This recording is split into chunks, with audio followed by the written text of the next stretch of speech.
हुआ है। सुनाई दे रही है, 100 राउंड फायरिंग हो रहा है। देखिए, लगातार 8 महीने से हम बुलेटिन जारी कर रहे हैं अपराध को लेकर के।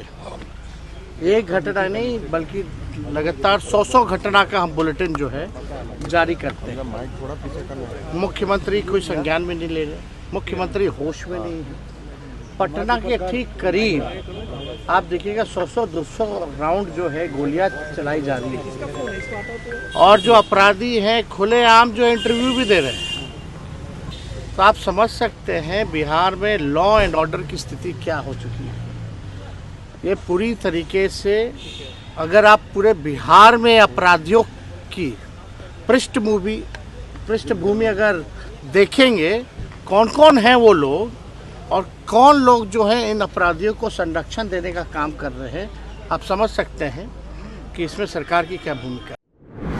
नमस्कार, आप देख रहे हैं SPN 9 न्यूज और मैं हूं आपके साथ मनीष कुमार सैनी। बिहार में बढ़ते अपराध को लेकर नीतीश कुमार की सरकार पर विपक्ष हमलावर है। तेजस्वी यादव हो, लालू यादव हो या कोई अन्य विपक्षी पार्टी का नेता, सभी कहीं ना कहीं नीतीश कुमार की सरकार को कहीं बिहार में बढ़ते अपराधों को लेकर घेरते हुए नजर आ रहे हैं। और ऐसे में जिस तरह से हमने देखा कि कल अनंत सिंह ने बेऊर जेल में सरेंडर कर दिया, माफ कीजिएगा यहाँ पर बाढ़ जेल में सरेंडर कर दिया और उनको फिर बेऊर जेल ले जाया गया और कड़ी सुरक्षा व्यवस्था के बीच उनको बेऊर जेल पहुंचाया गया और बताया जा रहा है कि 14 दिन तक उनको बेऊर जेल में रखा जाएगा, उसके बाद आगे की कार्रवाई की जाएगी। लेकिन अब इस मामले को लेकर नीतीश कुमार की सरकार गिरती हुई नजर आ रही है, जिसको लेकर तेजस्वी यादव ने निशाना साधते हुए कहा था कि बिहार की सरकार बाहुबलियों को संरक्षण देने का काम कर रही है, उनको जेल से छुड़ा रही है। तो ऐसे में अब कहीं ना कहीं बिहार के अंदर सियासत इस मामले को लेकर चरम पर है। इस मुद्दे पर विस्तार से चर्चा करेंगे हमारे सहयोगी अमन सर के साथ। सर, बहुत बहुत स्वागत है आपका। जी सर, किस तरह से देखते हैं अनंत सिंह को यहाँ जब सरेंडर करते हैं तो कहीं ना कहीं बिहार के अंदर सियासी हलचल बढ़ जाती है। ऐसे में तेजस्वी यादव हमलावर हो जाते हैं, सम्राट चौधरी पलटवार करते हैं। तो क्या लगता है कि आने वाले विधानसभा चुनाव नीतीश कुमार की गद्दी कहीं ना कहीं खतरे में दिखाई दे रही है? देखिए, बिहार की बात करें मनीष, जाहिर बात है कि बिहार में राजनीतिक जो सरगर्मियां हैं वो तेजी के साथ में बढ़ रहे हैं। और देखिए, बढ़ने का कारण भी एक तो आने वाले 5-6 महीने के बाद चुनाव बिहार में नजर आएगा। उससे पहले लगातार जो राजनीतिक पार्टियां हैं वो अपना दबदबा बनाने के लिए प्रयासरत हैं, लगातार काम कर रहे हैं, लगातार जो रैलियां हैं वो करते हुए नजर आ रहे हैं, यात्राएं करते हुए नजर आ रहे हैं। ऐसे में एक बड़ा सवाल उठकर आता है कि क्या जिस तरह से अनंत सिंह को लेकर जिस तरह की आपराधिक घटनाएं घट रही हैं उसको लेकर और तमाम जो बिहार में कह सकते हैं अपराधियों के जो हौसले बुलंद है उसको लेकर सवाल उठते हैं कि क्या बिहार जो है वो वाकई सुरक्षित हाथों में है या यहाँ पर नीतीश कुमार से बिहार संभल नहीं पा रहा है। क्योंकि जिस तरह की मुठभेड़ अनंत सिंह और तमाम तरह से सोनू मोनू गैंग के बीच हुई है उसमें ये कहा जा रहा है कि भाई 200-250 राउंड से भी ज्यादा की फायरिंग वहां पर हुई, यानी कि बेखौफ होकर ताबड़तोड़ तरीके जिस तरह से कह सकते हैं कानून का माहौल उड़ाया गया, जिस तरह से कानून की धज्जियां उड़ाई गई, उसको लेकर सवाल ये उठ रहे हैं कि आखिर अब इस बात को क्या कहा जाएगा जहां पर अपराधी बिना किसी डर के बंदूकें लहराते हुए नजर आ रहे हैं, गोलियां चलाते हुए नजर आ रहे हैं, एक दूसरे के ऊपर हमलावर तरीके से फायरिंग करते हुए नजर आ रहे हैं। तो ये जवाबदेह इस बात का कौन है? क्या नीतीश कुमार के अंदर अब वो बिहार संभालने की जो काबिलियत थी क्या वो नहीं रही? और क्या ऐसे में सवाल ये भी उठ रहे हैं कि क्या बीजेपी भी अब ये कहेगी कि भाई नीतीश कुमार नहीं बल्कि हमारी पार्टी से यहाँ पर कोई मुख्यमंत्री का चेहरा होना चाहिए? तो इस तरह के जो सवाल मनीष निकल के सामने आ रहे हैं वो ये बताने के लिए काफी है कि बिहार में अब जो तेजस्वी यादव है वो दबदबा अपना बढ़ाना चाहते हैं। वो ये बात कह रहे हैं कि हमारे सरकारों को जो बीती रही है, लालू यादव मुख्यमंत्री रहे हैं, उसको बीजेपी बड़े आराम से जंगल राज जैसे तमाम सारे शब्दों से कह सकते हैं कि जो उसको कहते हुए नजर आती है। लेकिन अपनी सरकार में जब इस तरह से खुलेआम तौर पर कह सकते हैं धनाधन जब फायरिंग होती है और इतनी बेतहाशा फायरिंग होती है कि उसको लेकर पूरे बिहार के अंदर एक डर का जो माहौल है वो कायम हो जाता है। तो उसके लिए जिम्मेदार कौन है? कि नीतीश कुमार वाकई में अब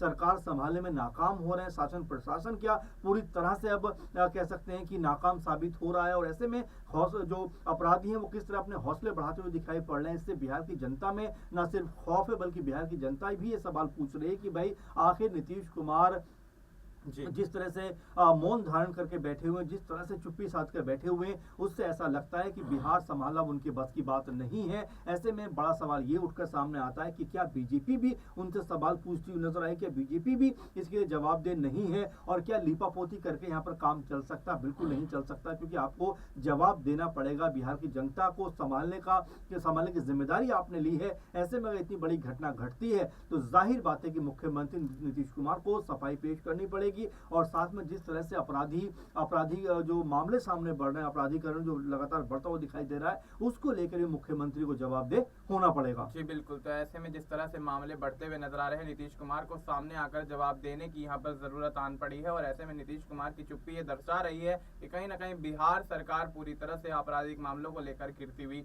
नजर आ रही है। सर, हमने देखा कि यहाँ पर तेजस्वी यादव ने जिस तरह से नीतीश कुमार को यहाँ पर निशाने पर लिया और अब बिहार में बढ़ते अपराध को लेकर गिरा, उसके बाद यहाँ सम्राट चौधरी, लालू प्रसाद यादव और उनके परिवार पर ये आरोप लगाते हुए नजर आए कि नीतीश राज को बर्बाद करने के लिए लालू प्रसाद यादव खुद ही गुंडागर्दी करवा रहे हैं। तो क्या लगता है, क्या वाकई लालू प्रसाद यादव यहाँ पर जिस तरह से नाम लेकर उनको कहा जा रहा है कि वो गुंडागर्दी करवा रहे हैं, या फिर कहीं ना कहीं भारतीय जनता पार्टी और जेडीयू की गठबंधन की सरकार बिहार के अंदर माहौल को कायम बनाने में, या यूं कहे कि माहौल को शांत करने में यहाँ पर नाकाम होती हुई नजर आ रही है? देखिए, पहली बात तो जिस तरह से दूसरों के ऊपर आरोप लगा देना बहुत आसान होता है। शुरू में मैंने आपको कहा कि लालू यादव के राज को, या उनकी जब सरकार थी उस समय के दौर को बीजेपी कहीं ना कहीं जंगल राज जैसे शब्दों से इस्तेमाल करती हुई नजर आती है। लेकिन देखिए, वही बात होती है, जिम्मेदारी लेने वाली बात होती है कि अगर जेडीयू और बीजेपी सरकार में अगर इतना बड़ा कांड हो रहा है तो उसकी जिम्मेदारी उनको लेनी चाहिए। क्योंकि लालू यादव के ऊपर कह सकते हैं हमलावर हो जाना, निशाना साध लेना बड़ा आसान है, लेकिन बड़ा मुश्किल है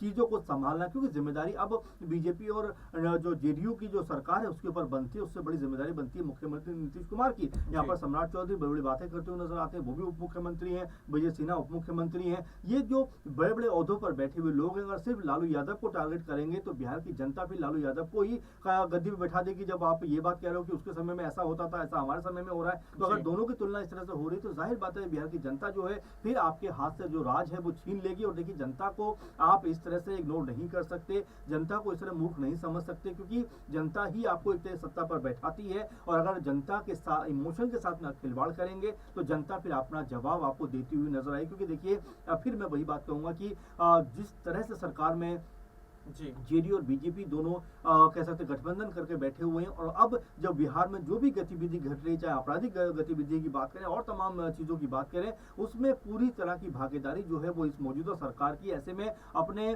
कह सकते हैं कि जो उनको कार्य करना चाहिए उससे वो जान नहीं बचा सकते, जान नहीं छुड़ा सकते, क्योंकि ये काम उनके जिम्मे है, उनको ये काम करना पड़ेगा।